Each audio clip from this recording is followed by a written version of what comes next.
Good evening. This video is going to be about Jesus and my experiences with Jesus throughout my life and the Gnostic revelation I've received from Jesus, God, or source, and various other topics relating to Jesus, the evangelical view of Jesus, and some quite shocking things, startling things pertaining to the New World Order, Jewish Messianic prophecies, and all kinds of bunk up related to that. Yeah, my early experience with Jesus was obviously, I was born and raised in the United Kingdom, in London, in West London, and I was exposed to Jesus and the Gospels in prep school, preparatory schools in Angelos, and obviously through films I saw on television. I was a bit of a TV addict. Always had my eyes glued to the boob tube. So films like Jesus of Nazareth had a great impact on me as a young person. My father had a copy of Thomas à Kempis's In Imitation of Christ in his bedside drawer, along with other interesting books like the Quran translation in English by by Muhammad the Marmaduke Pickthorne. That's another story.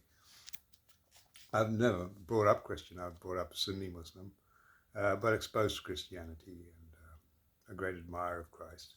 I never went to church, for example, so not really a Christian in my early upbringing.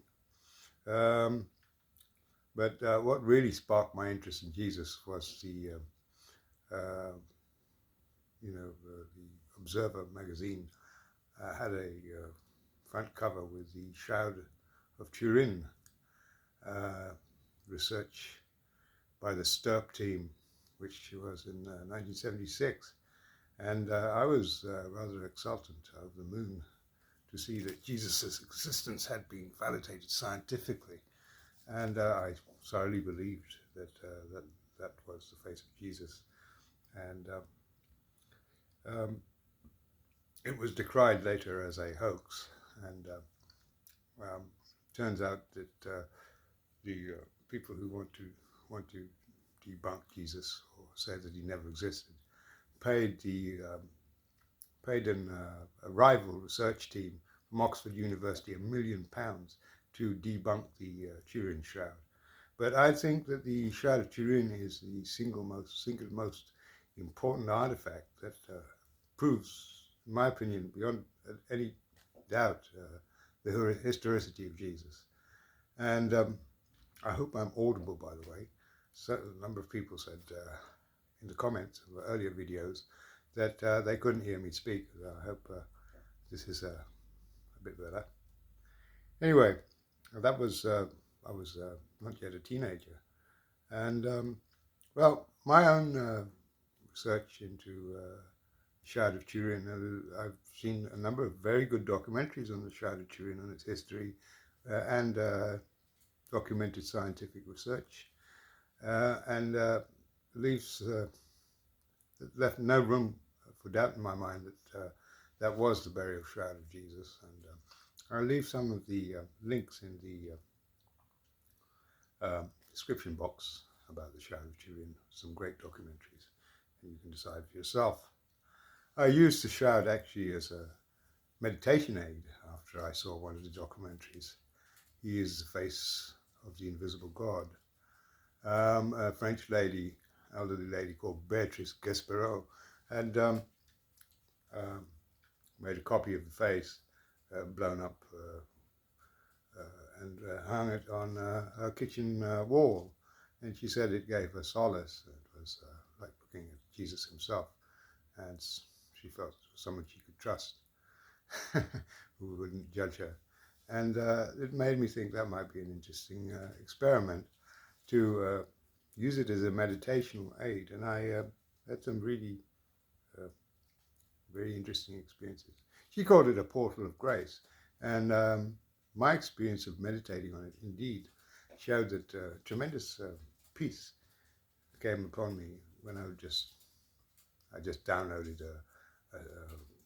the image of the face, Jesus' face, onto my tablet and put it next to me on my bedside table, and would meditate on it in the evenings or in the mornings, first thing in the morning, and feel the peace of heaven descend on me, peace that surpasses understanding. And I got a lot of information downloaded about what Jesus really looked like, and well, I even felt how Jesus felt. As I say, that's quite interesting from a certain point of view, because I used certain psychedelic substances, and I was a psychonaut for a while. I used MDMA and ecstasy at various times, and I decided to try an experiment by ingesting some MDMA crystals, pure, 100%, the purest MDMA you can get, and meditate on the shroud. And I went on this wonderful trip. I was laying in my bed, and the shroud, the face of the shroud was next to me on my tablet, and I became very blissful, very peaceful, and felt the image of Jesus' face residing in my heart. And then about an hour into the trip, I suddenly heard sound of cackling laughter. I can only describe it as evil laughter in my, slightly to my left, above my left ear, and I was rather taken aback. And then the red spiraling mind forms started issuing forth from my left eye into the space in front of me like little red devils. I didn't know what to make of it at the time, and it wasn't later that I figured that loud cackling laughter was Jesus. And I'll get into that a little later, when I really came to terms with what that experience signified. But returning to Jesus, I mean, in the last 12, 15 years, I've been following Jesus in a quiet, reclusive, meditative, contemplative way. What I realized also is that Jesus and his sacrifice, his crucifixion, are very much part of the pagan scapegoat sacrifice. It's really a pagan. I never really related to the whole crucifixion scenario. I found it quite barbaric, and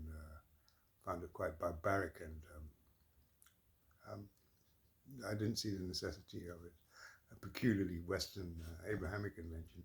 And I found out that this is something from Hittite religion that found its way into Judaism, Israelite religion, and is reflected in the Yom Kippur scapegoat ritual, where somebody is sacrificed and all the sins of the tribe are projected onto that person.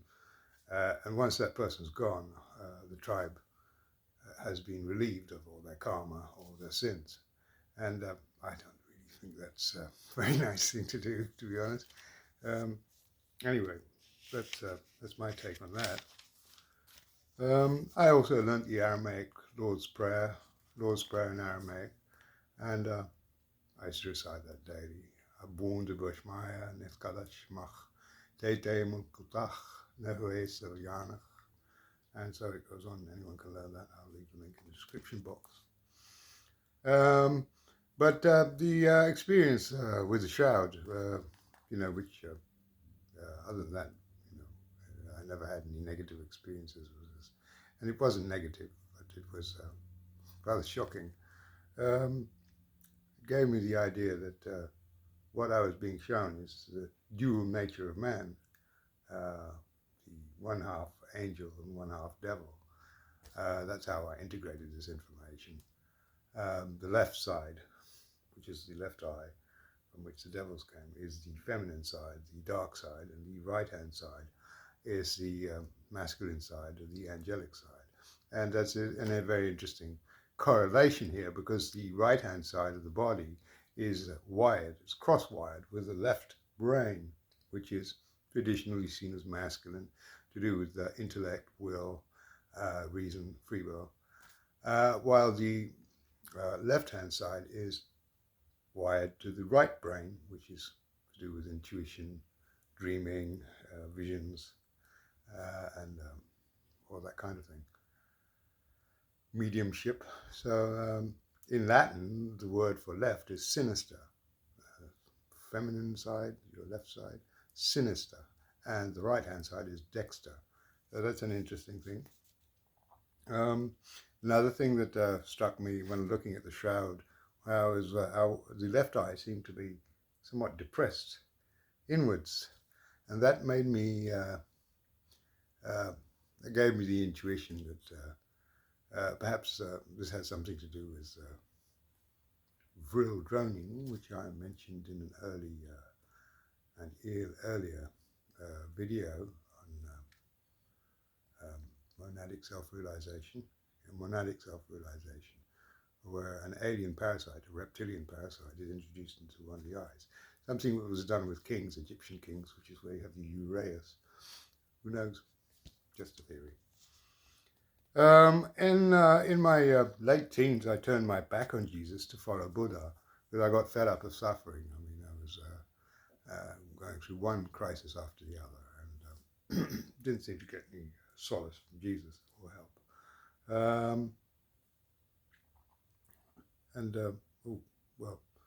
Returning to Jesus, I'll be coming back to Jesus as Lucifer. This is the other insight given to me by that experience, that Jesus is actually Lucifer. And he is worshipped as Lucifer, venerated as Lucifer in Freemasonry at the 33rd degree of the Knights Templar and beyond. Just wanted to point that out. Okay, but getting back to my own story, I turned my back on Jesus, pretty much forgot about him. Till the late 80s, I came across the Gospel of Thomas. And very interesting experiences I had with that, because sayings 1 and 2, I think most people who've been studying Gnosticism and are familiar with the Gospel of Thomas know those two verses, which are absolutely wonderful. Those who seek should not stop. I just read them to you because I believe they're pivotal. And what happened, I shall tell you. Oops.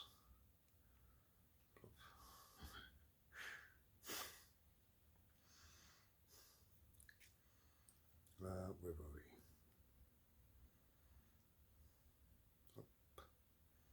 we? Yep, here we are. These are the secret sayings that the living Jesus spoke, and Didymus, Judas, Thomas recorded. And he said, whoever discovers the interpretation of these sayings will not taste death. That's number 1. Number 2, Jesus said those who seek should not stop seeking until they find. When they find, they will be disturbed. When they are disturbed, they will marvel and will reign over all. And after they have reigned, they will rest. Then there's number 3, which I think is absolutely marvelous. Jesus said, if your leaders say to you, look, the Father's kingdom is in the sky, then the birds of the sky will precede you. If they say to you, it is in the sea, then the fish will precede you. Rather, the Father's kingdom is within you, and it is outside you. When you know yourselves, then you will be known, and you will understand that you are children of the living Father. But if you do not know yourselves, then you live in poverty, and you are the poverty. So I think these are pretty much the most well-known sayings from the Gospel of Thomas, and perhaps even the most powerful. And now returning to my actual experiences, I lived with these sayings for the better part of 30 years. I would return to the Gospel of Thomas, but I never experienced anything. I'm puzzled over them, obviously one would. What on earth does he mean? He who knows the father and the mother would be child of the whore. These cryptic sayings make no sense, but only later was it to find out what that all means. But very curious thing happened to me one day as I was doing the dishes. In fact, it happened on 2 or 3 separate occasions. I had an initiation into what you describe in Zen Buddhism as no mind. For those of you who seek should not stop seeking until they find. When they find, they will be disturbed. And what happened was I was in my bed. This happened one time, and while I was doing dishes, my mind suddenly went into free fall for no reason at all. Something strange had entered my mind, something incomprehensible. And for the better part of an hour, I was jabbering to myself, what is this? What is this? What the fuck is this? What the fuck is this? What is this? What is this? Something invisible. I mean, I couldn't see what it was, but something unknowable, invisible had entered my mind and was trying to, really mess me up. And I was completely taken aback. I wasn't scared. There was no fear. There was nothing demonic. I didn't see anything. I didn't see any vision. I didn't hear anything or any voices or any such thing. But my mind was just completely nonplussed.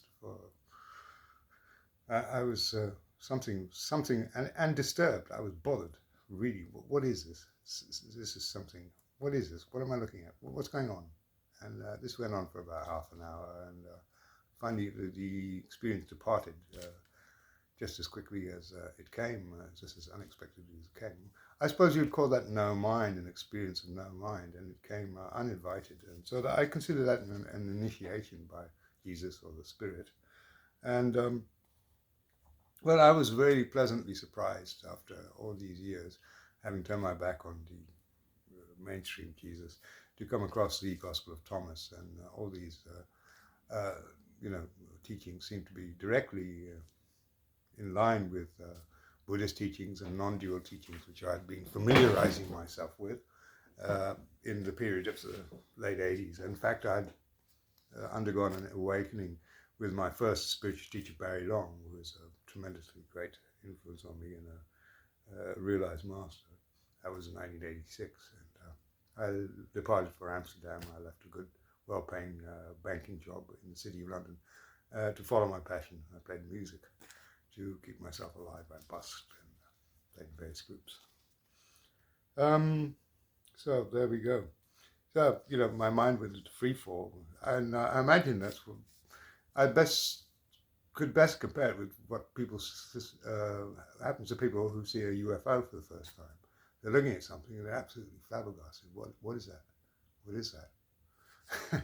That's the best way to describe it, I think. What no eye has seen, what no ear has heard. I shall give you what no eye has seen, what no ear has heard, what no hand has touched, and what has not entered the human mind. That's another saying from the Gospel of Thomas, which is echoed in Corinthians 1:2:18, 1:2:8.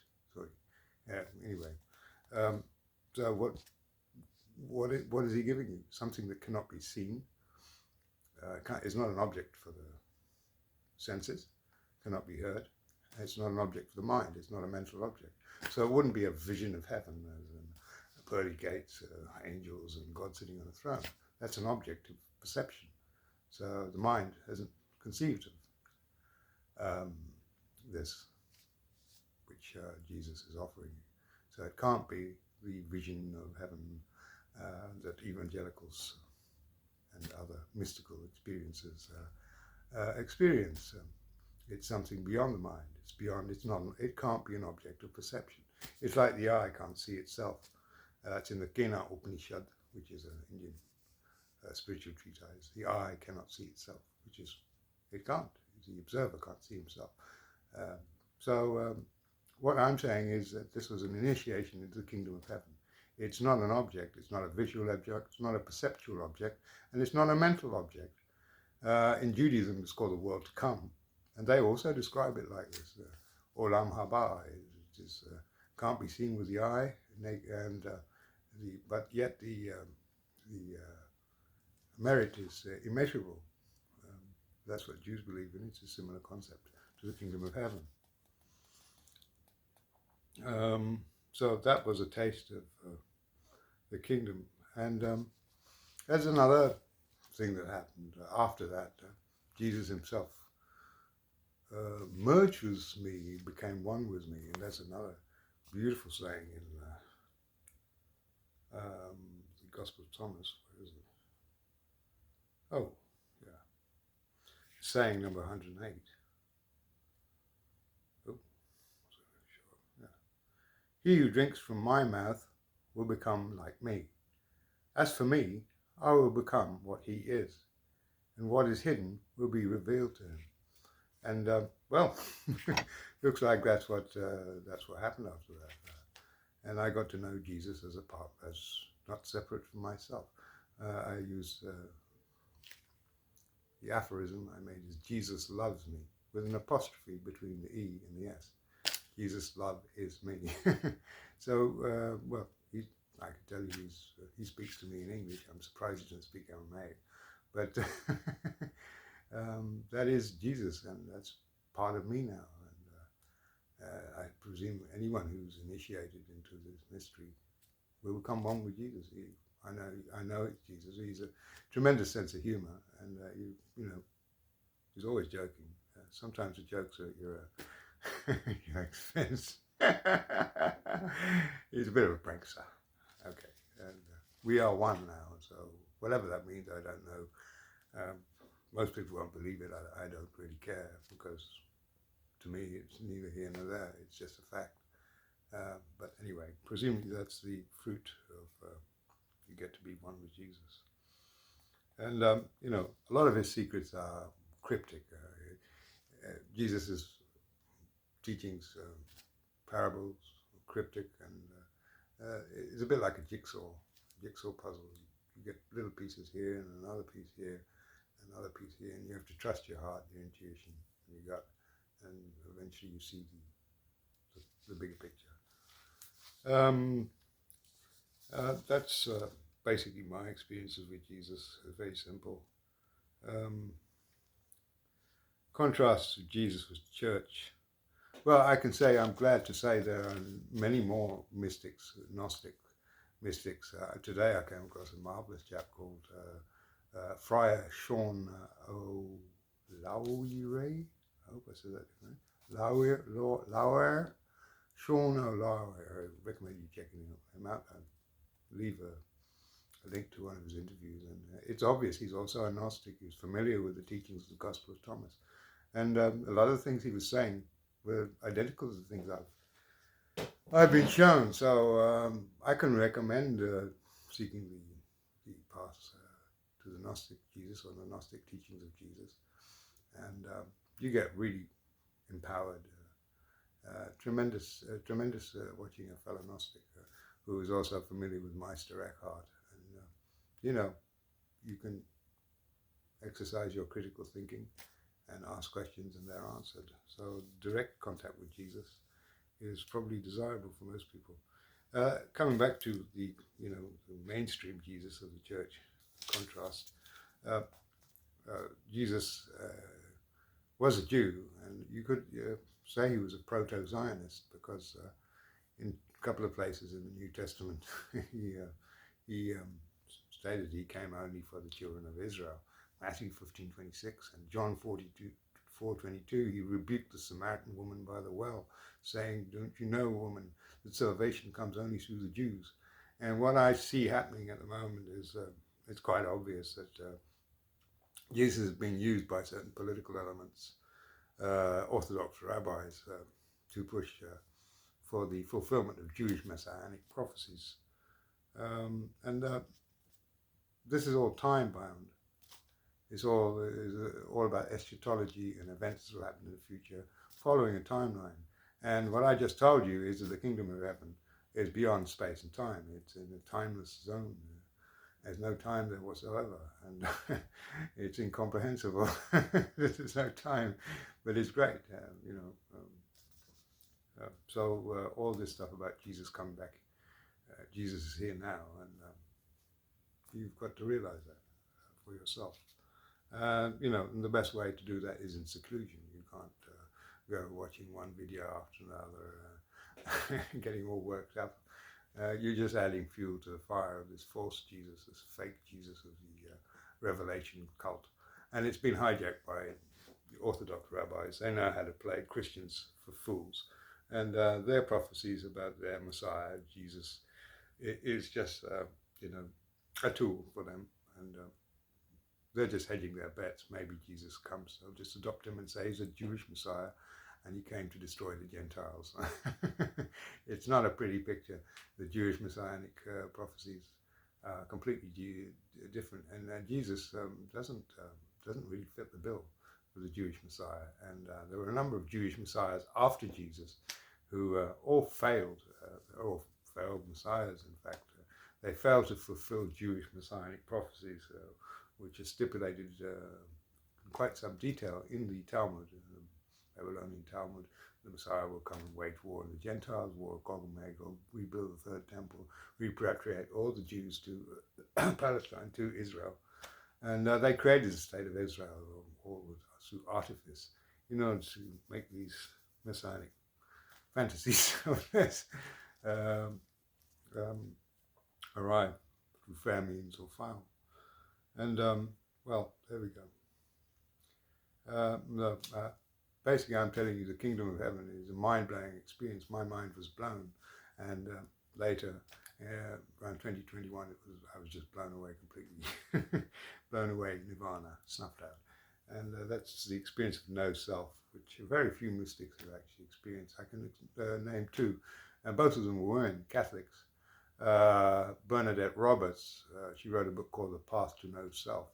And there's an Irish woman by the name of Tess Hughes, who also experienced having no self.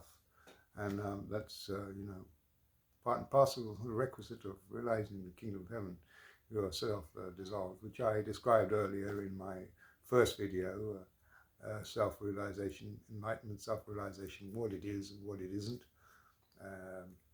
awakening versus liberation. So, a lot of people believe of the opinion that Jesus is going to return in 2025.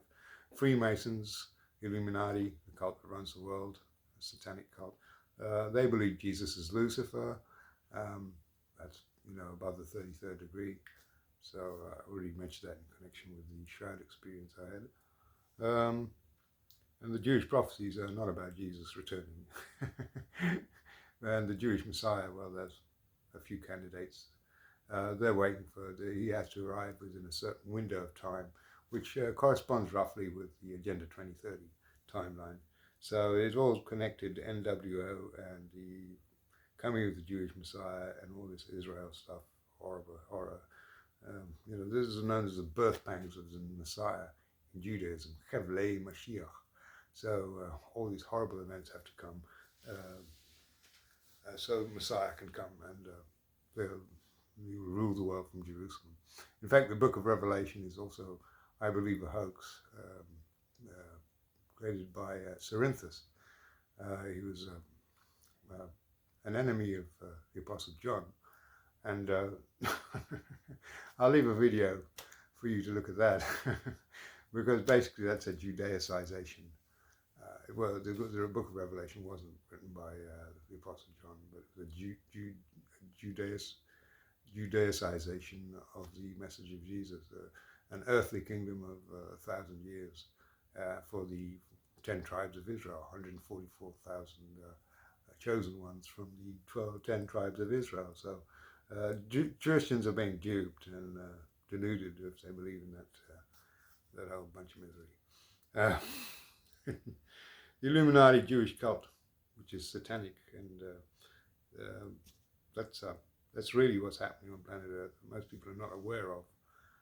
The incongruity of Yahweh being the God of 3 different Abrahamic faiths, and he's telling Christians, keep believing Jesus will return, and I am a God of love. And on the other, behind their back, he's telling the Jews, the Orthodox Jews and believers, your time has come and you can wipe out all those horrible Christians who've been so horrible and persecuted Jews all this time, and all those haters. And to the Muslims, he's telling, the Mahdi will come and wipe out the Jews, and so on. So there's a rather embarrassing incongruity there. There we go, the demiurge who I talked about. I am, of the opinion that this God, this Abrahamic God, is of extraterrestrial origin, and we're in the middle of an AI takeover, and that's something I will address in greater detail in another video. interesting. I always thought when I read John, the Gospel of John, a couple of years back, again after many years, I didn't read it since my school days. But I was taken by the verse John 8:44, where he rebukes the rabbis and calls them the synagogue of Satan, and they protest and say, "But we follow Yahweh." Well, I would take their word for it. If they follow Yahweh, Abba, they follow God. Yeah, so it means Yahweh, Satan, which is not far off the mark, as we've established. It's the dual nature of God, isn't it? You got Isaiah 45:7. I form the light, create the darkness. I create peace and evil. I, the Lord, do all these things. So you're talking about the dual nature of God, and beyond God, that I've talked about as the Brahman, the Ein Sof, the good, the eternal good, form of good. Right. Anyway, where were we? Then we have something which Sean O'Lowry and so many people are mentioning is Ascension. And I personally think that's a bit of a hoax. I think there's a cruel trick because Ascension, in my opinion, is rather a nebulous concept. It is referring to it's harking back to the rising up of Jesus to heaven, which I don't believe happened, or the Assumption of Mary. And it's talking about leaving the body, which is what Paul taught as well. Okay, and people are having ascension symptoms, hearing, feeling strange, having strange bodily symptoms, hearing tinnitus sounds, and that's very telling because tinnitus is one of the symptoms of psychotronic targeting with electromagnetic weapons.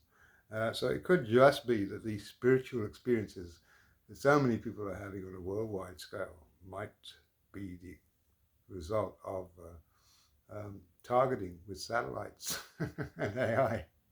There's a lady called Ilana Freeland who made a very good lecture about this entitled Synthetic Biology and the Assault on Humanity. Synthetic Biology and the Assault on Humanity. Again, we're talking about alien tech, a deep state, social engineering.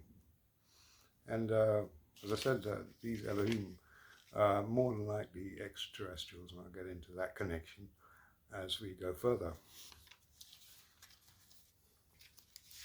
Anyway, we got this one. What is ascension? Yeah, ascension to heaven, death. In a word, ascension could be enlightenment. They're deliberately, duplicitous about this. It could be enlightenment, attaining unity with yourself, or it could be death. And that's very convenient for a certain group of people, because the more people believe in ascending to heaven, which means leaving your body behind, a certain group of people gets to inherit all the goodies, the earthly goodies. And that's what the Jews believe. That the Christians and all the other Gentiles will be wiped out. They'll go to their heaven. They've been duped to think that Jesus is up there, but that's really Satan, Samael, in the fifth heaven, Mahon, I think it's called. And they get to inherit all the earth, all the treasures of the earth. That's a big con, big fat con. And Jews actually do, a lot of these Orthodox Jews in Israel hate Jesus. It's a love-hate relationship that they have with Jesus. Jesus is actually a swear word in Hebrew that's used as an expletive. It seems to be a national custom for Orthodox Jews to spit on Christians. And at the moment, you can see in Gaza and Palestine, they're destroying, and even in Syria and Lebanon, just destroying Christian sites. So what does that tell you? I mean, the Jews want to destroy, the Zionist Jews, these Orthodox, rabbinic, Talmudic, Kabbalistic Jews want to destroy Christianity and all other religions and institute worldwide no-hide laws and a tyrannical system called the New World Order.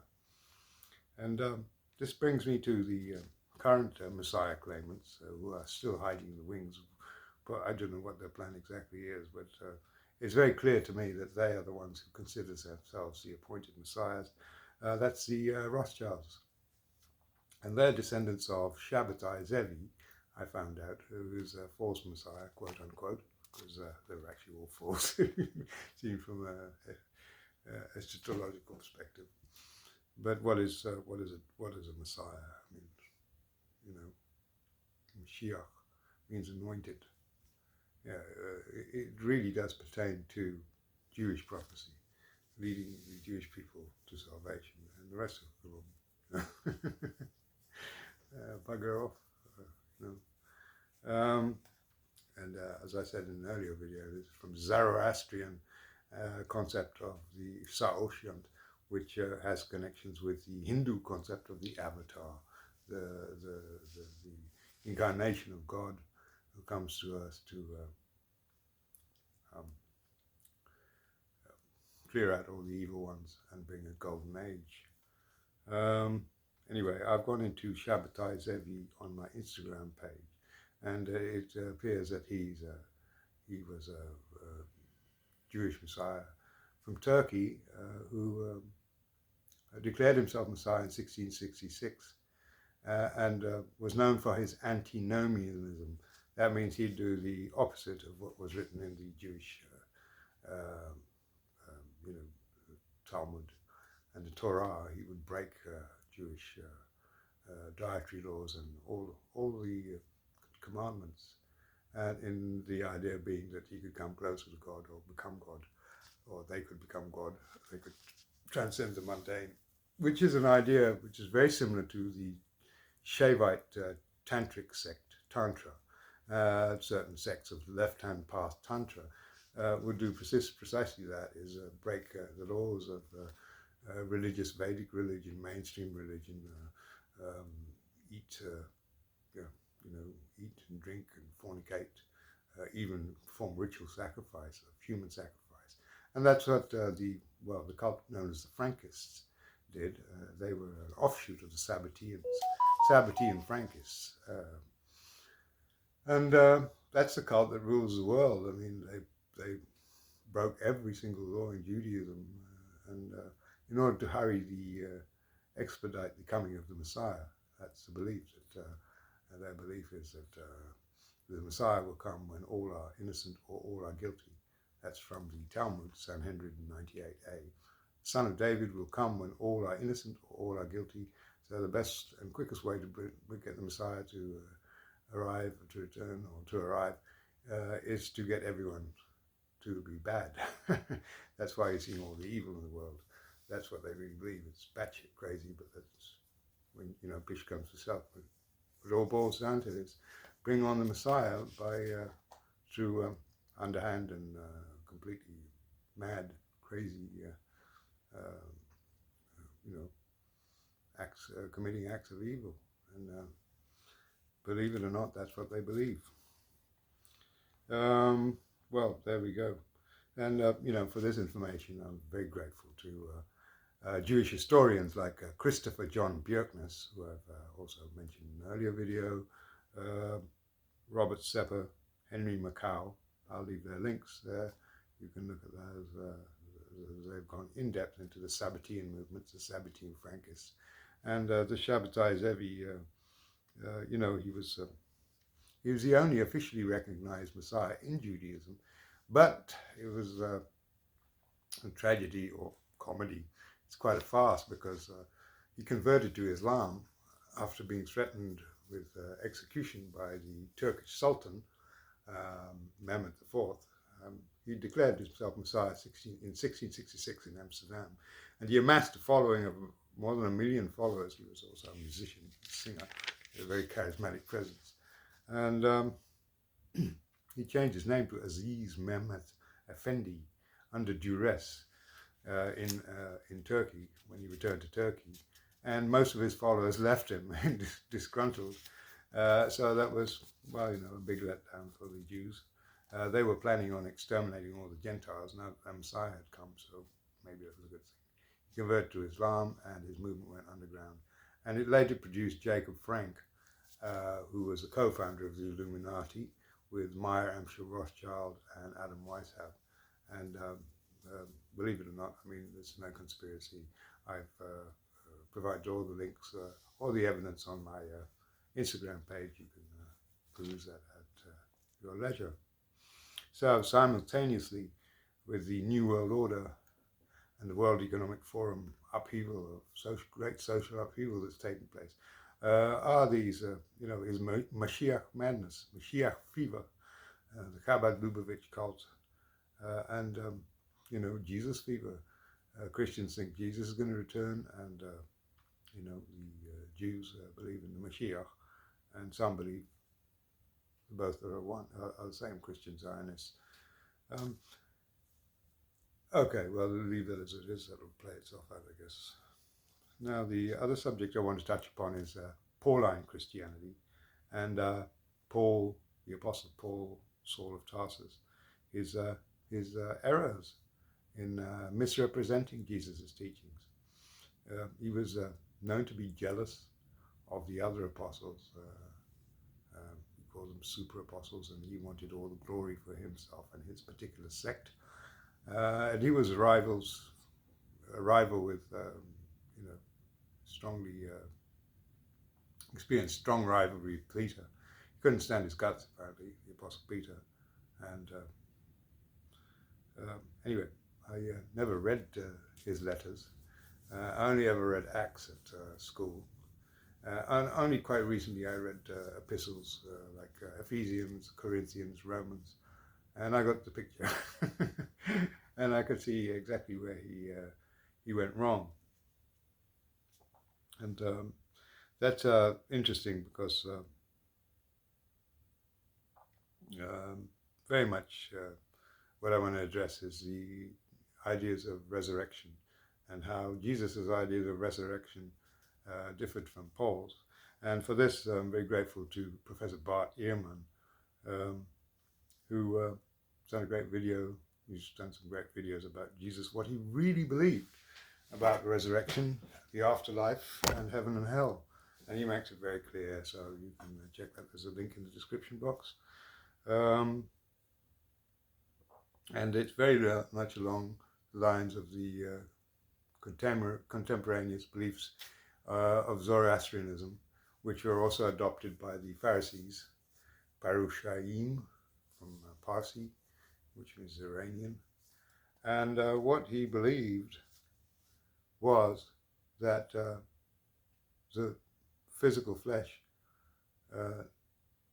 dies, the believer's body dies, and then is resurrected, and he experiences eternal life in the flesh, and doesn't, as Paul explains in Corinthians, there's no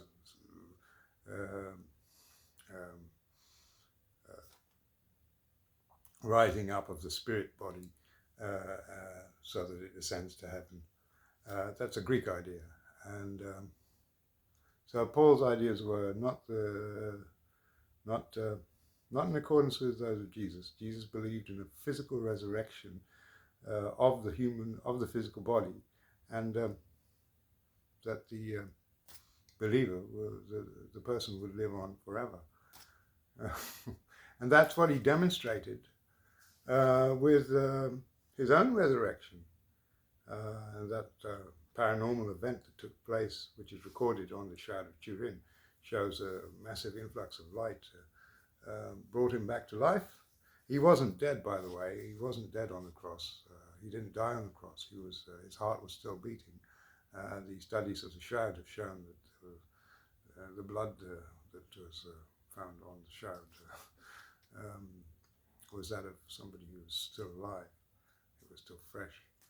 And so he rose up from the dead. He rose up from near death. And as I said in an earlier video, he got up and went off to India, probably, more than likely. Yeah. And I found this rather amusing and rather funny, actually, to contemplate, because I read the Gospel of John after many years.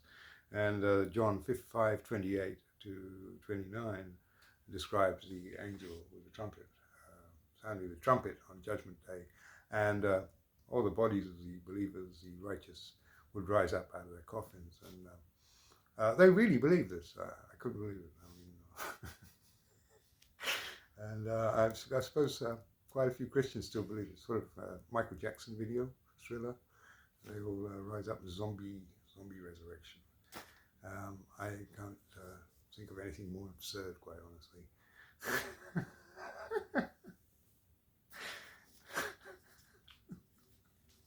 John 5:29. You want me to read it? So, rising up out of the coffins, the resurrection on the last day. Again, this is a Zoroastrian idea, but that's what the ancients believed. You must forget these are ancient people. And, I thought it was quite a superstitious belief. But that's from Zoroastrianism, I suppose, or something of the sort. And so I think I've made that clear, that Paul's idea is that the spirit, the soul, separates from the body and rises up and to go to heaven, where Jesus is awaiting the souls of the believers. And this developed into rapture theology, whereas Jesus believed in a literal physical resurrection of the dead body that would live forever. And the sinners, they wouldn't go to hell. They were completely destroyed, completely wiped out, annihilated. So I just want to make that clear. Then there's the fact of the matter. Oh, that's another thing. I mean, you know, Paul was afflicted with a thorn in his flesh. I was rather sorry for him, which he received from an emissary of the devil. So I wonder how kosher his revelation was. If he had some kind of sickness, who knows? I found him quite second-rate compared to the Master Jesus. Anyway, there's then the question of Jesus' false prophecy. Jesus actually made a false prophecy about his second coming. And that's another thing that Bart Ehrman revealed.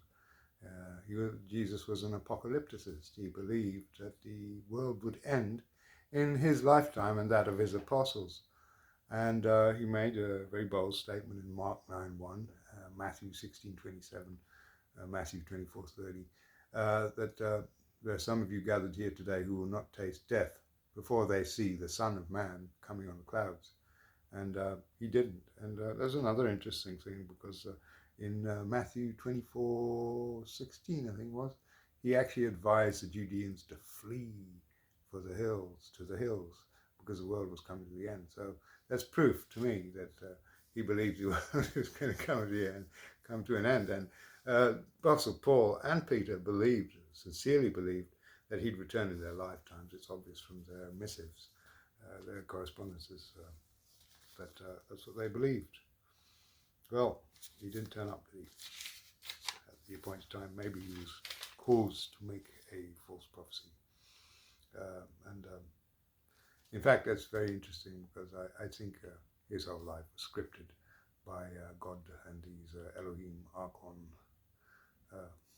Anunnaki, Vril, alien, alien progenitors.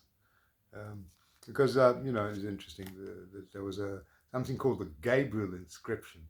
Hundreds of years before Jesus, it was another sort of prophet living in Palestine, and who claimed that he would die and be raised up within 3 days. So that idea was obviously floating around in the ether when Jesus picked it up and made it his very own. My theory is ultimately that these prophets were duped, and we are being similarly duped in this time by an alien race, and I'll go into that, as I said, in another video. And I believe the Gnostics got wind of this, but they couldn't shake the hold of it, and tremendous persecution resulted. Tremendous persecution happens when you find out. I've been persecuted terribly for the knowledge I've been made privy to about the alien agenda and the alien, non-human, extraterrestrial nature of God and the Elohim. So I'll just let you. So we got to that. Jesus believed in the resurrection in the flesh and physical immortality. So what's with the second coming? Well, my take on it is Jesus is alive within. If he comes back reincarnation. I mean, you can believe what you like. I believe you're, deluded if you believe any of that stuff. But good luck to you if you believe that. I believe it's the second coming of age, and it's looking more and more like it's a mass awakening, mystical enlightenment. A second coming is the second coming of age. Coming of age. It's growing up, taking responsibility for your own vision, and not projecting your own stuff out on other people and believing all kinds of fairy stories, which many of which are just completely false and falsifiable, including the Bible tales, which biblical archaeologists have shown, many of which can't be verified. They have no historical foothold. They have no historical evidence to prove that they happened, like the exile in Egypt, the Exodus. No trace of Moses or the Israelites in the historical record of Egypt, and a number of other things, the missing kingdom of David and Solomon. I'll leave the links to those as well, so you can look for yourself. So if all that stuff in the past is not true, then what is real? Well, here and now, and Jesus in your heart, or whichever spiritual teacher. If you're Jewish, the Baal Shem Tov, if you're Hindu, Krishna, Buddhist, Buddha, they all talk about the same thing. And the kingdom of heaven is nirvana, olam haba. There's no reason why any of us should fight. We live in the modern age, for goodness sakes. I mean, think about what what did the ancients have? I mean, they had good hearts and pure natural living. But what else? They shat in a hole in the ground. They read by candlelight. It was an extremely brutal time, the Bronze Age, Palestine, Roman occupation. You don't want to compare yourself with them or identify with them. You're just going to keep a whole lot of misery alive. I mean, frankly, they didn't have cars. They couldn't read. Most of them were illiterate. All right, so be glad you're born in the modern age. We never had it so good. I mean, thank goodness, no big, no Roman occupation, although the Catholic Church could be seen as an extension of the Roman Empire. So it's really a mystical revolution going on. And this is an interesting wild card. I like to throw them in. And that's the fact that they cloned Jesus. This is, and why I say this, I came across the work of Dr. Joy Pugh, who's a lovely Christian lady, and she's a PhD in something, autism, I think. And she has a site. I've left a link in the description box. And she is of the opinion, is a member of the British royal family, the Prince of Wales, who they made a clone of Jesus using blood from the Shroud of Turin. There was even in 2023, there was a film called The Devil Conspiracy with exactly that plot. They took blood from the Shroud of Turin, the elites, and made a clone of Jesus as an offering to Satan. So you know how they are, these occultists. And believe it or not, I tested this just to see if there might be some truth to it. And I called his bluff, the Prince of Wales.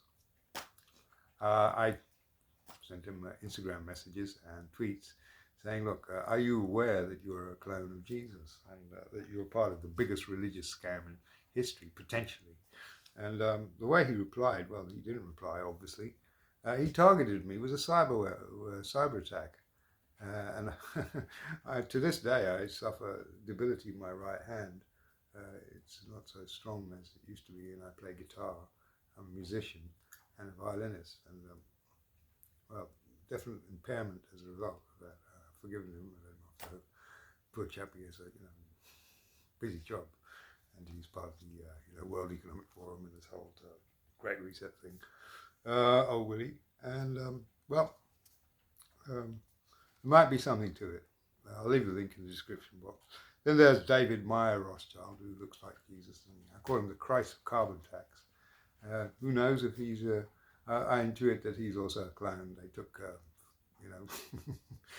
cellular tissue from Jesus from the shroud, and coffee. They are nuts. They're desperate. It's funny because there's an Illuminati card game as well, and the Shroud of Turin is featured in it, and it shows them doing satanic rituals. So who knows? They're ahead of the game. These Illuminati people, they've planned everything in advance, how they want everything to happen. Anyway, targeted individuals. If you're not familiar with that, I suggest you look into that, because there's probably, where we're headed with the New World Order. Satellite tracking and surveillance. If you put a foot wrong and you say the wrong thing online against Holy Israel or Holy whoever, you get zapped. And I can call it a modern day crucifixion. It's an electronic crucifixion. They'll totally destroy you. They'll put you on a blacklist. And, so that's also another reason I believe Jesus was a targeted individual in that sense. He was targeted. But who's doing the targeting? Is it the elites or is it the gods? And that's an interesting consideration, the gods, the archons. Because all of this is happening around the same time as the rise of AI. So what is AI? AI and God and Shekinah, Virgin Mary, all these things are inextricably linked, and I've gone into that. And I go so far as saying God is AI, the God, the demiurge. Yeah, and that's another topic I'm going to address in a subsequent video about a certain substance, demonic substance called black goo. Anyway, I myself resurrected a number of times from near death after being targeted with cyber weapons. I mean, literally lying in my bed and being zapped with Havana syndrome is called, hearing a sound in your ear and then a debilitating energy pulse. And I heard Jesus' voice and presence repeating my name in my ear over and over, and I came back to life. And so that's a miraculous thing that he empowered my name, or my name has some kind of power. I think your own name, if you try using it as a mantra and repeating it silently, might have useful effects, beneficial effects. That's in the autobiography of a yogi. Look on page 9 in the footnotes. And so I use my name. In fact, it contains the power